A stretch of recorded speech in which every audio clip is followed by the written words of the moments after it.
नमस्कार, मैं मेघना neuro science institute and therapy centre से।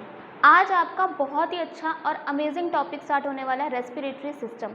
मैं इस रेस्पिरेटरी सिस्टम में नेचर को भी इंक्लूड करने वाली हूँ ताकि आप नेचर के बिहाफ पे अपने रेस्पिरेटरी सिस्टम को समझ सकें। रेस्पिरेटरी सिस्टम ये एक बहुत इंपॉर्टेंट पार्ट है हमारी बॉडी का। अगर मैं आपके सामने एक पर्सन खड़ा कर दूँ, दो पर्सन खड़ा कर दूँ, एक पर्सन को बोलूँ कि तुम सिर्फ सांस लो और दूसरे पर्सन को बोलूँ सिर्फ खाना खाओ, तो दोनों में से कोई भी सर्वाइव नहीं कर सकता, क्योंकि खाना खाने के बाद उस खाने के अंदर से सारे न्यूट्रिएंट्स को तोड़ने के लिए हमें ऑक्सीजन चाहिए और वो ऑक्सीजन मिलेगी रेस्पिरेटरी सिस्टम से। इसका मतलब श्वसन तंत्र से जो हम ऑक्सीजन लेंगे उससे।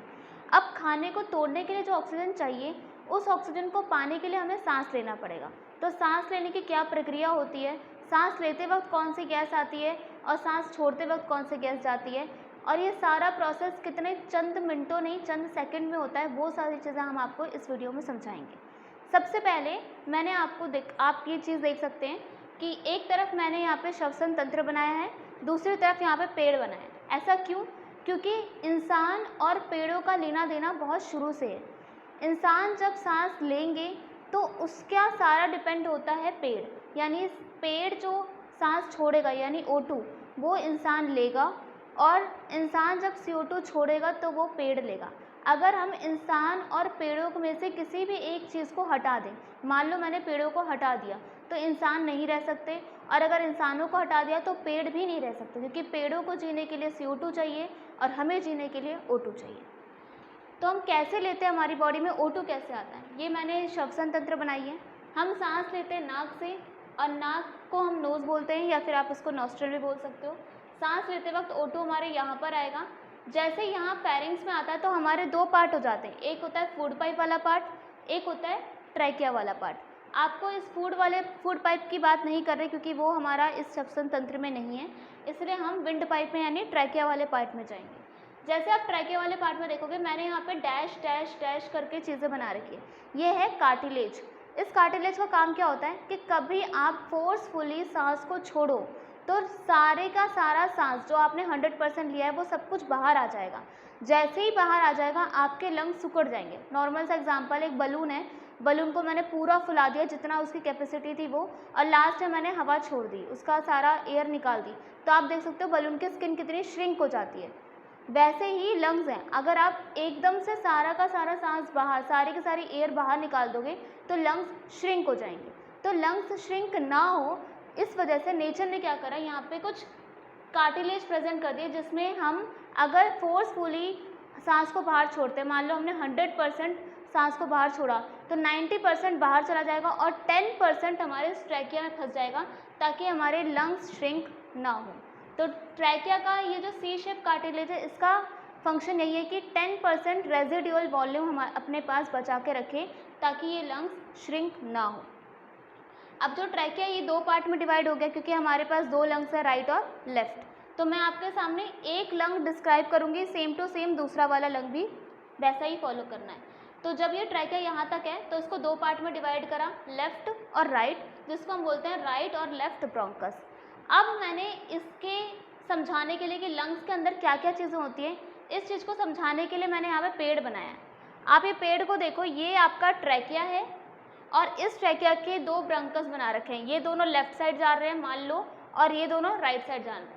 अब इस लेफ्ट साइड में जाने के बाद इसके भी तो मल्टीपल बहुत सारे ब्रांचेज होंगी, फिर इसकी ब्रांच होगी, फिर उसकी ब्रांच होगी, फिर उसकी ब्रांच होगी, ऐसे ब्रांच करते करते करते करते मान लो ये अगर आम का पेड़ है तो आम कहाँ मिलेगा, बिल्कुल लास्ट वाली ब्रांच में मिलेगा। ये चीज़ समझाने के लिए मैंने यहाँ पे पेड़ बनाई है। अब आप ये समझिए, ये पहली सी ब्रांच आई, इसकी दूसरी ब्रांच निकली, फिर तीसरी निकली, फिर चौथी निकली, ऐसे करते करते करते मान लो इसकी 100वीं ब्रांच में आपको ये अंगूर के गुच्छे जैसे मिले, जिसको हम यहाँ बोलते हैं एल्वुलाई। ये एल्वुलाई पूरे रेस्पिरेटरी सिस्टम का सबसे बेसिक छोटा सेल होता है। बिना एल्वुलाई के आप रेस्पिरेटरी सिस्टम कंप्लीट नहीं कर सकते। तो एल्वुलाई के अंदर क्या होता है, ये जो छोटे छोटे ग्रेप्स बने हुए हैं, इसके अंदर एयर भरी होती है। ये वही एयर है जो हम सांस लेते वक्त आ रही है। तो O2 आपका नाक से होता हुआ, विंड पाइप से होता हुआ अंदर आते हुए ये बिल्कुल लास्ट आपके ब्रोंकस में आया, और ये ब्रोंकस के बाद एल्वुलाई में आया, और ये एल्वुलाई के अंदर एयर है। अब इस एल्वोलाई के आसपास कैपिलरीज हैं। लास्ट वीडियो में आपने देखा होगा कि मैंने कैपिलरीज के बारे में बताया था। अगर आपने नहीं देखा तो आप मेरी पुरानी सारी वीडियोस में कैपिलरीज यानी ब्लड सर्कुलेटरी सिस्टम वाली वीडियो देख सकते हैं। अब कैपिलरीज क्या होती है, एक बहुत फाइन सी वेन्स या आर्टरीज होती है, बहुत पतली पतली आर्टरीज और वेन्स होती हैं, जहाँ पे भी रहेंगी वहाँ पे एब्जॉर्प्शन पावर ज़्यादा होगा। तो ये कैपिलरीज लंग्स में है, तो इन कैपिलरीज का नाम रखेंगे पल्मोनरी कैपिलरीज। अब इस पल्मोनरी कैपिलरीज के अंदर CO2 का अमाउंट ज़्यादा होगा, हमने जो सांस ली है उसमें O2 का अमाउंट ज़्यादा होगा। जब मैंने आपको YouTube की नेक्स्ट वीडियोस में देखना, आप प्रीवियस वीडियोस में या नेक्स्ट वीडियोस में मैंने वहाँ बताया था कि लंग्स में डिफ्यूजन होता है, तो वो लंग्स में डिफ्यूजन आपका इस वाले पार्ट में होगा। अब हमने जो O2 लिया वो यहाँ पे ज़्यादा भर रखा है और बॉडी में CO2 ज़्यादा है, तो ये दोनों आपस में एक्सचेंज करेंगे और हम CO2 को सांस छोड़ते वक्त अपनी बॉडी से बाहर निकाल देंगे। तो ये था आपकी पूरी रेस्पिरेटरी सिस्टम, हमने कैसे O2 लिया और कैसे हमने CO2 छोड़ा। अब आप सोचिए कि आप पूरे दिन में कितनी बार सांस लेते हैं, ये प्रक्रिया कितनी फास्ट होती है। इसमें आपने सांस लिया भी, डिफ्यूजन भी हुआ और आपने सांस छोड़ा भी। इसके अलावा रेस्पिरेटरी सिस्टम में एक और बहुत इंपॉर्टेंट पार्ट है, आपने देखा होगा इस लंग्स के ऊपर मैंने 2 लेयर बनाई हैं, एक ये अंदर वाली लेयर और एक बाहर वाली लेयर। इस लेयर को हम बोलते हैं प्लूरल मेम्ब्रेन और इसके अंदर एक खास किस्म का फ्लूइड होता है जिसको हम बोलते हैं प्लूरल फ्लूइड। आपने देखा होगा कोई भी, अगर आप बचपन में आइस पाइस खेलते हो, हाइड एंड सीक खेलते हो और आपको कोई धप्पा करता है तो आपको अचानक से शॉक लगता है। उस शॉक की वजह से काफ़ी सारी बीमारियां हमें आगे जाके हो सकती है। इसलिए ये प्लूरल फ्लूइड एक तरीके से कुशन या फिर तकिए का काम करता है, जिससे सारा का सारा प्रेशर आपके हार्ट पे ना पड़े। तो ये प्लूरल फ्लूइड आपका इसमें प्रेजेंट होता है। अगर आपने कभी रिपोर्ट्स में देखे होंगे कुछ लोग होते हैं जिनके अंदर चेस्ट में पानी भर जाता है, तो वो चेस्ट में पानी भरना क्या होता है, यही प्लूरल फ्लूइड जो होता है इसका अमाउंट बढ़ जाता है। किसी का 60% अबव होता है, किसी का 80%, किसी का 90%। अगर वो फ्लूइड बढ़ता जा रहा है और वो सड़ता जा रहा है तो वो टीबी बन जाता है। तो ये प्लूरल फ्लूइड की वजह से बहुत सारी बीमारियां भी आ जाती हैं, जैसे कभी कभी इस प्लूरल फ्लूइड के अंदर पस भी आ जाता है, कभी ब्लड भी आ जाता है, कभी एयर बबल्स भी आ जाते हैं। तो इस प्लूरल फ्लूइड के थ्रू आपको बहुत सारी प्रॉब्लम्स हो जाती हैं। इस प्लूरल फ्लूइड का एक मिनिमम लेवल होता है जो मेंटेन रहता है। आपके पास देखा होगा कि जब आप सांस छोड़ते हो तो आपका जो सीना है वो बिल्कुल नीचे होता है और जब सांस लेते हो तो सीना बाहर आ जाता है, तो वो इस डायफ्राम की वजह से होता है। ये डायफ्राम एक मस्कुलर ऑर्गन है जिसकी वजह से आपका लंग्स ऊपर नीचे होता है। अब मैं आपसे यहाँ पे क्वेश्चन पूछूंगी, आपको इसका जवाब देना है। ऐसी कौन सी 2 मसल्स हैं जिसकी वजह से हमारा रेस्पिरेटरी सिस्टम होना पॉसिबल है, जिसकी वजह से हम सांस ले पा रहे हैं? पहला आंसर मैं आपको बता चुकी हूँ, दूसरा आंसर आप कमेंट बॉक्स में बताएंगे। जो कमेंट बॉक्स में टॉप 5 लोग होंगे उनका नाम नेक्स्ट वीडियो में मेंशन किया जाएगा।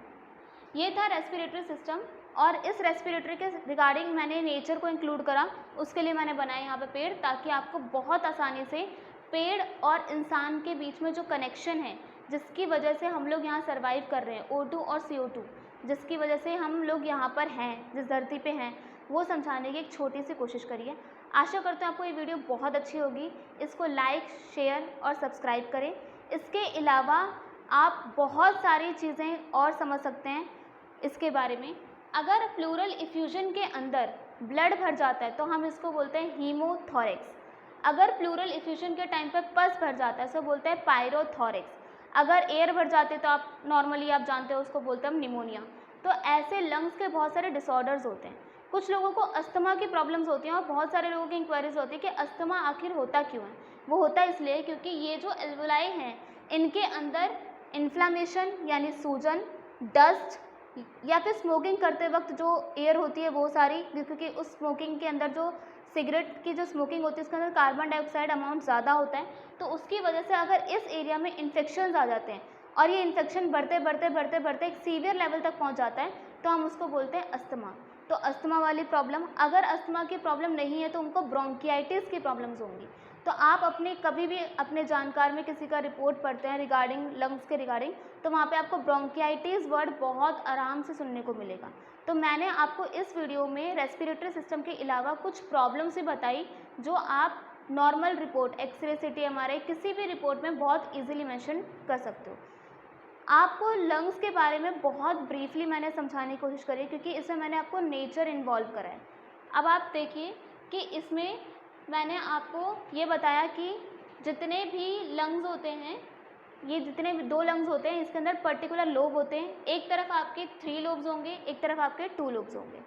ठीक है, आपको ये वीडियो को लाइक शेयर और सब्सक्राइब करना है और प्लीज़ कमेंट बॉक्स वाला मैसेज ना भूलें। आप कमेंट बॉक्स में मैसेज करें कि कौन से 2 मसल्स होते हैं जो रेस्पिरेटरी सिस्टम में हेल्पफुल होते हैं। हम उनका नाम श्योरली नेक्स्ट वीडियो में मेंशन करें। Thank you.